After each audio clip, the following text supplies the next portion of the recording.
মিটৰ দৰ্শকসকলৰ বাবে এই মুহূৰ্তত লৈ আহিছো এটা ৰাজনৈতিক খবৰ কিয়নো 2026 বিধানসভা নিৰ্বাচন সমাগত আৰু 2026 বিধানসভা নিৰ্বাচনত সামগুৰি সমষ্টিৰ কংগ্ৰেছৰ প্ৰাৰ্থী কোন হ'ব তাক লৈ এতিয়া সামগুৰি কংগ্ৰেছৰ ভিতৰ চৰাত গোপনে গোপনে বহিছে বিভিন্ন মিটিং বিভিন্নজনে এতিয়া একগোট হৈ উল্লেখ কৰিছে যে সামগুৰি সমষ্টিত কংগ্ৰেছৰ পৰা প্ৰাৰ্থিত্ব আগবঢ়াব ৰকিবুল হুছেইনৰ পুত্ৰ তানজিল হুছেইনে কিন্তু আন একাংশই আকৌ মন্তব্য প্ৰকাশ কৰিছে যে উপনিৰ্বাচনত মুখ ঠেকেচা খোৱা তানজিল হুছেইনক কেৱল আৰু কেৱল ৰকিবুল হুছেইনৰ পুত্ৰ হোৱাৰ বাবে পুনৰবাৰ প্ৰাৰ্থিত্ব প্ৰদান কৰাটো কংগ্ৰেছৰ বাবে ভুল হ'ব তেনে পৰিপ্ৰেক্ষিতত কালিৰ দিনটোত কংগ্ৰেছৰ আন এখন সভা আছিল ৰূপহীহাটত আৰু এই সভাত উপস্থিত আছিল সাংসদ ৰকিবুল হুছেইনো এইখন সভাত মন্তব্য প্ৰকাশ কৰিছে কংগ্ৰেছৰ এগৰাকী নেত্ৰীয়ে কংগ্ৰেছৰ নেত্ৰীগৰাকীয়ে মন্তব্য প্ৰকাশ কৰিছে উকিল হাকিম প্ৰফেছৰ ডাক্তৰে চলাব নোৱাৰে সমাজ ৰকিবুল হুছেইনৰ পুত্ৰ তানজিলেহে চলাব পাৰিব সামগুৰি সমষ্টি আৰু কংগ্ৰেছ নেত্ৰীগৰাকীৰ এই মন্তব্যৰ পাছতেই কংগ্ৰেছ এতিয়া সামগুৰিত দুভাগ হোৱা দেখিবলৈ পোৱা গৈছে একাংশই ৰকিবুলৰ পুত্ৰ তানজিলে প্ৰাৰ্থিত্ব পোৱাটো বিচাৰিছে আৰু একাংশই কিন্তু প্ৰাৰ্থিত্ব পোৱাটো বিচৰা নাই ৰকিবুলৰ পুত্ৰৰ পৰিৱৰ্তে সামগুৰিত কংগ্ৰেছৰ পৰা প্ৰাৰ্থিত্ব পাবলৈ এতিয়া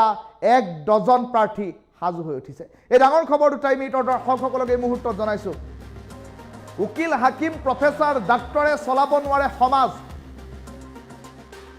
ৰকিবুল হুছেইনৰ পুত্ৰ তানজিলেহে চলাব পাৰিব সামগুৰি এই মন্তব্য এগৰাকী কংগ্ৰেছৰ জিলা পৰিষদৰ নেত্ৰী ৰকিবুলৰ সভাত কংগ্ৰেছ নেত্ৰীৰ মন্তব্যৰ পাছতে কংগ্ৰেছৰ ভিতৰ চৰাত সামগুৰিত লাগিছে হাহাকাৰ 26 বিধানসভা নিৰ্বাচনত আকৌ কংগ্ৰেছ প্ৰাৰ্থী হ'ব তানজিল হুছেইন এই মন্তব্য কৰিলে কংগ্ৰেছ নেত্ৰীগৰাকীয়ে সামগুৰিৰ পৰা অন্য প্ৰাৰ্থী নিবিচাৰে কংগ্ৰেছে এই মন্তব্য নেত্ৰীগৰাকীৰ সামগুৰিত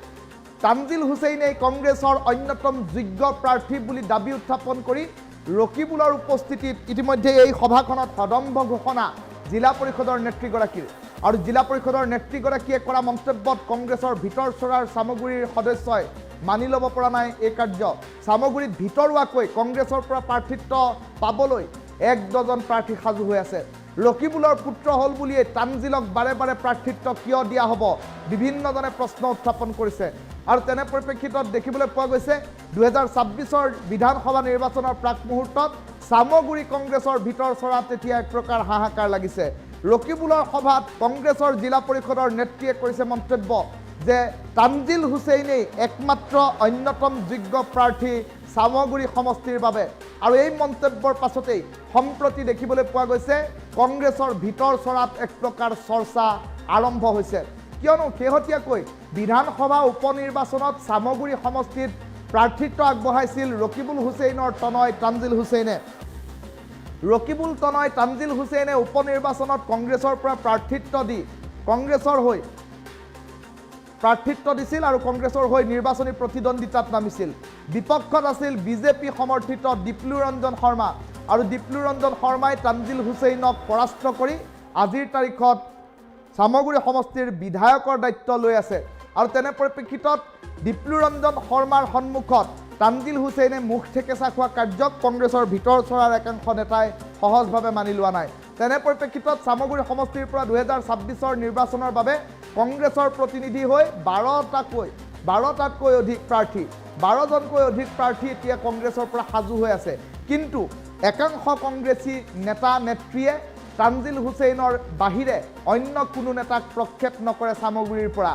এই মুহূৰ্তত সামগুৰিত অনুষ্ঠিত এখন সভাত ৰকিবুল হুছেইনৰ উপস্থিতিত এইগৰাকী কংগ্ৰেছ নেত্ৰীয়ে কি মন্তব্য কৰিছে পুনৰ শুনাই লৈছোঁ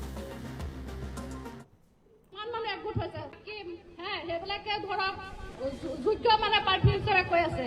আপোনালোকে শুনক কোনো আপোনাৰ উকিল হাকিম বা প্ৰফেচাৰে সমাজ চলাব নোৱাৰে হয়নে নহয় চলাব পাৰে প্ৰফেচাৰে কলেজতে চলাব পাৰে হয়নে নহয় ডক্টৰে ডক্টৰৰ কাম কৰিব উকিলে উকিলৰ কাম কৰিব কিন্তু এটা সমাজ চলাব হ'লে সৰুৰ পৰা যিটো আমি দেখি আহিছোঁ বা কৰি আহিছোঁ আমাৰ পূৰ্বপুৰুষবিলাকে যেনেকৈ কৰি আছে তেখেতসকলে এটা সমাজ চলাবলৈ দক্ষ হিচাপে আমি গণ্য কৰিব পাৰোঁ হয়নে নহয় তেতিয়াহ'লে চাওক যিবিলাক মানে কথা ধৰক মানে কিছুমানে ওলাই আছে যে তানজিল হুছেইন ডাঙৰীয়া এজন দক্ষ মানে উপযুক্ত প্ৰাৰ্থী নহয় বুলি আছে আপোনালোকে সকলোৱে ইমান কষ্ট কৰি আজি আহিছে কাৰ কথা শুনি পেলাই আহিছে আমাৰ মন্ত্ৰী আমাৰ সাংসদ ৰকিবুল হুছেইন ডাঙৰীয়া আহিব তেখেতৰ পুত্ৰ আহিব সেইটো শুনি পেলাই আপোনালোকে ইমান মানুহ একগোট হৈছে হয়নে নহয় আপোনালোকে এটা কথাতে কৈ দিয়ক আমাৰ বেলেগ কাকো নালাগে লাগে যদি কওক লাগে নেকি বেলেগ বেলেগ লাগে বেলেগ প্ৰত্যেকে লাগে আমাৰ ভাৰতীয় কাৰণে কাক লাগে কৈ দিয়ক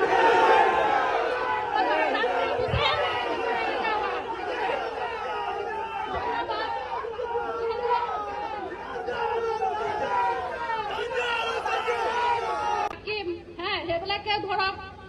যোগ্য মানে প্ৰাৰ্থী হিচাপে কৈ আছে আপোনালোকে শুনক কোনো হেৰি আপোনাৰ উকিল হাকিম বা প্ৰফেচাৰে সমাজ চলাব নোৱাৰে হয়নে নহয় চলাব পাৰে প্ৰফেচাৰে কলেজ এটা চলাব পাৰে হয়নে নহয় ডক্টৰে কাম কৰিব উকিলে উকিলৰ কাম কৰিব কিন্তু এটা সমাজ চলাব হলে সৰুৰ পৰা যিটো আমি দেখি আহিছো বা কৰি আহিছো আমাৰ পূৰ্বপুৰুষবিলাকে যেনেকে কৰি আছে তেখেতসকলে এটা সমাজ চলাবলৈ দক্ষ হিচাপে আমি গণ্য কৰিব পাৰো হয়নে নহয় তেতিয়াহ'লে চাওক যিবিলাক মানে কথা ধৰক মানে কিছুমানে ওলাই আছে যে তানজিল হুছেইন ডাঙৰীয়া এজন দক্ষ মানে উপযুক্ত প্ৰাৰ্থী নহয় বুলি কৈ আছে আপোনালোকে সকলোৱে ইমান কষ্ট কৰি আজি আহিছে কাৰ কথা শুনি পেলাই আহিছে আমাৰ মন্ত্ৰী আমাৰ সাংসদ ৰকিবুল হুছেইন ডাঙৰীয়া আহিব তেখেতৰ পুত্ৰ আহিব সেইটো শুনি পেলাই আপোনালোকে ইমান মানুহ একগোট হৈছে হয়নে নহয় আপোনালোকে এটা কথাতে কৈ দিয়ক আমাৰ বেলেগ কাকো নালাগে লাগে যদি কওক লাগে নেকি বেলেগ বেলেগ লাগে বেলেগ প্ৰত্যেকে লাগে আমাৰ ভাৰতীয় কাৰণে কাক লাগে কৈ দিয়ক